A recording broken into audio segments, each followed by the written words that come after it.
ದೇವರ ಪರಿಶುದ್ಧ ನಾಮಕ್ಕೆ ಸ್ತೋತ್ರವಾಗಲಿ. ಸಮಯದಲ್ಲಿ ದೇವರ ವಾಕ್ಯವನ್ನು ಧ್ಯಾನಿಸೋಣ. ಮತ್ತಾಯನು ಬರೆದ ಸುವಾರ್ತೆ 6ನೇ ಅಧ್ಯಾಯ 19ನೇ ವಚನ ಓದಿಕೊಳ್ಳೋಣ. ಭೂಲೋಕದಲ್ಲಿ ಗಂಟು ಮಾಡಿ ಇಟ್ಟುಕೊಳ್ಳಬೇಡಿರಿ, ಇಲ್ಲಿ ಅಂತೂ ಅದು ನುಸಿ ಹಿಡಿದು ಕಿಲುಬು ಹತ್ತಿ ಕೆಟ್ಟು ಹೋಗುವುದು. ಇಲ್ಲಿ ಕಳ್ಳರು ಕನ್ನ ಕೊರೆದು ಕದಿಯುವರು. ಆದರೆ ಪರಲೋಕದಲ್ಲಿ ಗಂಟು ಮಾಡಿ ಇಟ್ಟುಕೊಳ್ಳಿರಿ, ಅಲ್ಲಿ ಅದು ನುಸಿ ಹಿಡಿದು ಕಿಲುಬು ಹತ್ತಿ ಕೆಟ್ಟು ಹೋಗುವುದಿಲ್ಲ. ಅಲ್ಲಿ ಕಳ್ಳರು ಕನ್ನ ಕೊರೆಯುವುದೂ ಇಲ್ಲ, ಕದಿಯುವುದೂ ಇಲ್ಲ. ನಿನ್ನ ಗಂಟು ಇದ್ದಲ್ಲಿಯೇ ನಿನ್ನ ಮನಸ್ಸು ಇರುವುದಷ್ಟೇ. ನೋಡಿ ಪ್ರಿಯರೇ, ಈ ಲೋಕದಲ್ಲಿ ನಾವು ಹೆಚ್ಚಾಗಿ ಐಶ್ವರ್ಯವನ್ನು ಪ್ರೀತಿಸುವವರಾಗಿದ್ದೇವೆ.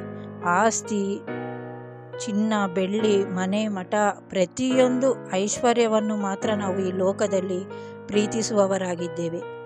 ದೇವರಿಗಿಂತ ಹೆಚ್ಚಾಗಿ ಈ ಲೋಕದ ಐಶ್ವರ್ಯವನ್ನು, ಸಂಪತ್ತನ್ನು ನಾವು ಯಾವಾಗಲೂ ಪ್ರೀತಿಸುವವರಾಗಿದ್ದೇವೆ. ಲೋಕದ ಸಂಪತ್ತಿನ ಮೇಲೆ ನಾವು ಮನಸ್ಸಿಟ್ಟಿದ್ದೇವೆ. ಆದರೆ ದೇವರ ವಾಕ್ಯವು ಹೇಳುತ್ತಿದೆ, ಈ ಲೋಕದಲ್ಲಿ ನೀವು ಗಂಟು ಮಾಡಿ ಇಟ್ಟುಕೊಳ್ಳಬೇಡಿರಿ, ಪರಲೋಕದಲ್ಲಿ ಗಂಟು ಮಾಡಿ ಇಟ್ಟುಕೊಳ್ಳಿರಿ. ಪರಲೋಕದಲ್ಲಿ ಹೇಗೆ ಗಂಟು ಮಾಡಿ ಇಟ್ಟುಕೊಳ್ಳುವುದು ಅಂದುಕೊಳ್ಳುತ್ತಿರ್ತೀರಾ ನೀವು? ನೋಡಿ ಪ್ರಿಯರೇ, ಈ ಲೋಕದಲ್ಲಿ ನಾವು ಎಷ್ಟು ಐಶ್ವರ್ಯವಂತರಾಗಿದ್ದರೂ ಅದು ವ್ಯರ್ಥ, ಒಂದು ದಿನ ವ್ಯರ್ಥವಾಗುವಂಥದ್ದು. ಮತ್ತಾಯ 6:24ನೇ ವಚನ ಓದಿಕೊಳ್ಳೋಣ. ಯಾವನು ಇಬ್ಬರು ಯಜಮಾನರಿಗೆ ಸೇವೆ ಮಾಡಲಾರನು, ಅವನು ಒಬ್ಬನನ್ನು ದ್ವೇಷಿಸಿ ಮತ್ತೊಬ್ಬನನ್ನು ಪ್ರೀತಿಸುವನು, ಇಲ್ಲವೇ ಒಬ್ಬನನ್ನು ಹೊಂದಿಕೊಂಡು ಮತ್ತೊಬ್ಬನನ್ನು ತಾತ್ಸಾರ ಮಾಡುವನು. ನೀವು ದೇವರನ್ನು ಧನವನ್ನು ಕೂಡ ಸೇವಿಸಲಾರಿರಿ. ನೋಡಿ ಪ್ರಿಯರೇ, ನಾವು ಈ ಲೋಕದಲ್ಲಿ ದೇವರನ್ನು ಮತ್ತು ಧನವನ್ನು ಎರಡರನ್ನು ನಾವು ಸೇವಿಸಲು ಆಗುವುದಿಲ್ಲ. ನಾವು ದೇವರನ್ನು ಆತ್ಮೀಯ ರೀತಿಯಾಗಿ ಬಲವಾಗಿ ನಾವು ದೇವರಲ್ಲಿ ನಿಲ್ಲುವಾಗ ಐಶ್ವರ್ಯವನ್ನು ನಾವು ಹೊಂದಿಕೊಂಡು ಹೋಗುವುದಕ್ಕೆ ಆಗುವುದಿಲ್ಲ. ಐಶ್ವರ್ಯದಲ್ಲಿ, ಈ ಲೋಕದಲ್ಲಿ, ಈ ಲೋಕದ ಚಿಂತೆಗಳಲ್ಲಿ, ಈ ಲೋಕದ ರೀತಿಯಲ್ಲಿ ನಾವು ಇರುವಾಗ ನಾವು ದೇವರಲ್ಲಿ ಬಲವಾಗಿ ನಿಲ್ಲುವುದಕ್ಕೆ ಆಗುವುದಿಲ್ಲ. ಆದುದರಿಂದ ಪ್ರಿಯರೇ, ಈ ಲೋಕದ ಸಂಪತ್ತು, ಐಶ್ವರ್ಯವೂ ನಮಗೆ ವ್ಯರ್ಥವೆಂದು ದೇವರ ವಾಕ್ಯವು ಹೇಳುತ್ತದೆ. ಇನ್ನೊಂದು ವಾಕ್ಯವನ್ನು ನಾವು ಓದಿಕೊಳ್ಳೋಣ. 2ನೇ ಅರಸುಗಳು 5ನೇ ಅಧ್ಯಾಯ 20ನೇ ವಚನ ಓದಿಕೊಳ್ಳೋಣ. ನಾಮಾನನು ಸ್ವಲ್ಪ ದೂರಕ್ಕೆ ಹೋದ ನಂತರ ದೇವರ ಮನುಷ್ಯನಾದ ಎಲೀಷನ ಸೇವಕನು ಗೆಹೇಜಿಯು ಮನಸ್ಸಿನಲ್ಲಿ, ನನ್ನ ಯಜಮಾನನು ಆ ಅರಾಮ್ಯನಾದ ನಾಮಾನನಿಂದ ಏನೂ ತೆಗೆದುಕೊಳ್ಳದೆ ಅವನನ್ನು ಹಾಗೆಯೇ ಕಳಿಸಿಬಿಟ್ಟನಲ್ಲ, ಯೆಹೋವನಾಣೆ, ನಾನು ಅವನ ಹಿಂದೆ ಓಡುತ್ತಾ ಹೋಗಿ ಅವನಿಂದ ಸ್ವಲ್ಪವಾದರೂ ಬಾಚಿಕೊಂಡು ಬರುವೆನು ಅಂದುಕೊಂಡು ಹೊರಟನು. ನೋಡಿ ಪ್ರಿಯರೇ, ಇಲ್ಲಿ ದೇವರ ಸೇವಕನಾದ ಎಲೀಷನ ಹತ್ತಿರ ನಾಮಾನನು ಕುಷ್ಠರೋಗಿಯನ್ನು ವಾಸಿ ಮಾಡಿಕೊಳ್ಳಲು ಬಂದನು. ಆಗ ನಾಮಾನನ ಕುಷ್ಠರೋಗವು ವಾಸಿಯಾದ ಮೇಲೆ ನಾಮಾನನು ಎಲೀಷನಿಗೆ ಚಿನ್ನ, ಬೆಳ್ಳಿ, ಐಶ್ವರ್ಯವೆಲ್ಲ ಕೊಡುವುದಕ್ಕೆ, ಕಾಣಿಕೆಯಾಗಿ ಕೊಡುವುದಕ್ಕೆ ಬಂದನು.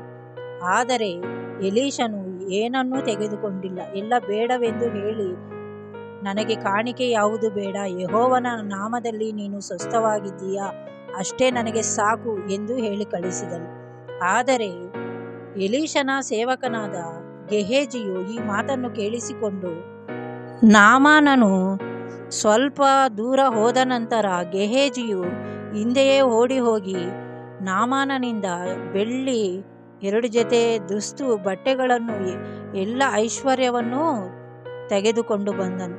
ನೋಡಿ ಪ್ರಿಯರೇ, ಗೆಹೇಜಿಯ ಮನಸ್ಸು ಐಶ್ವರ್ಯದ ಮೇಲೆ ಇತ್ತು, ಈ ಲೋಕದ ಐಶ್ವರ್ಯದ ಮೇಲೆ ಇತ್ತು. ಆದುದರಿಂದ ಗೆಹೇಜಿಗೆ, ನಾಮಾನನಿಗೆ ಹತ್ತಿದಂಥ ಕುಷ್ಠವು ಗೆಹೇಜಿಗೆ ಬಂತು. ಆದರೆ ಎಲೀಷನು ಪರಲೋಕದ ಐಶ್ವರ್ಯವನ್ನು ಕೂಡಿಸಿಟ್ಟಂಥ ಸೇವಕನಾಗಿದ್ದನು. ಏಕೆಂದರೆ ಅವನ ಕುಷ್ಠರೋಗವು ವಾಸಿಯಾದ ಮೇಲೆಯೂ ಯಾವ ಕಾಣಿಕೆಯನ್ನು ಅಂಗೀಕರಿಸದೆ ಯೆಹೋವನ ನಾಮದಲ್ಲಿ ಆತನನ್ನು ಆಶೀರ್ವದಿಸಿ ಕಳಿಸಿದನು. ಅದೇ ರೀತಿಯಾಗಿ ಪ್ರಿಯರೇ, ಈ ಲೋಕದಲ್ಲಿ ಯಾರಾದರೆ ನಾವು ಐಶ್ವರ್ಯವನ್ನು ಪ್ರೀತಿಸುತ್ತೇವೋ ಅವರು ದೇವರಿಗೆ ದೂರವಾಗಿರುತ್ತೇವೆ.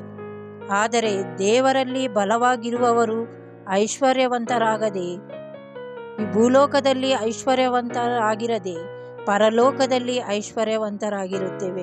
ಆದುದರಿಂದ ಪ್ರಿಯರೇ, ಈ ಲೋಕದ ಐಶ್ವರ್ಯವನ್ನು ಪ್ರೀತಿಸಿ ನಾವು ದೇವರಿಗೆ ದೂರವಾಗಿ ಜೀವಿಸದೆ ದೇವರ ಆಜ್ಞೆಗಳನ್ನು ಕೈಕೊಂಡು ದೇವರ ಚಿತ್ತದ ಪ್ರಕಾರ ಕೆಲಸಗಳನ್ನು ಮಾಡಿ ದೇವರಲ್ಲಿ ಬಲವಾಗಿ ಇರುವುದಾದರೆ ದೇವರಲ್ಲಿ ಬಲವಾಗಿ ನಿಲ್ಲುವುದೇ ಆದರೆ ನಾವು ಪರಲೋಕದಲ್ಲಿ ಐಶ್ವರ್ಯವಂತರಾಗಿರುತ್ತೇವೆ ಪ್ರಿಯರೇ.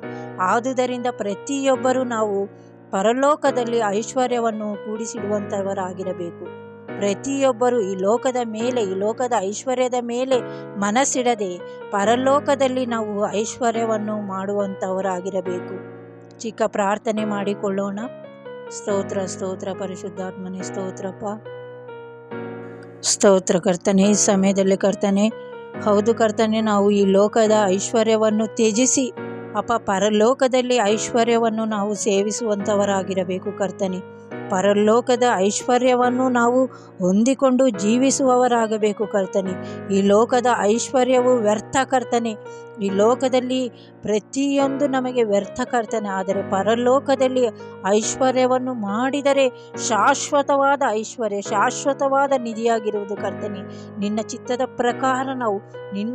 ಪ್ರಕಾರ ಪ್ರತಿಯೊಂದು ಕೆಲಸಗಳನ್ನು ಮಾಡಿ ಪರಲೋಕದಲ್ಲಿ ನಾವು ಐಶ್ವರ್ಯವಂತರಾಗುವಂತೆ ಪ್ರತಿಯೊಬ್ಬೊಬ್ಬರನ್ನು, ಪ್ರಪಂಚದಲ್ಲಿರುವ ಎಲ್ಲರನ್ನೂ, ಎಲ್ಲ ವಿಶ್ವಾಸಿಗಳನ್ನು, ಎಲ್ಲ ಸೇವಕರನ್ನು ಕೂಡ ದರ್ಶಿಸಿ ಕಾರ್ಯವನ್ನು ಮಾಡು ಕರ್ತನೆ. ಈ ಚಿಕ್ಕ ಪ್ರಾರ್ಥನೆ ಯೇಸುವಿನ ಪರಿಶುದ್ಧ ದಿವ್ಯನಾಮದಲ್ಲಿ ಬೇಡಿ ಹೊಂದಿದ್ದೇನೆ ತಂದೆಯೇ, ಆಮೇನ್.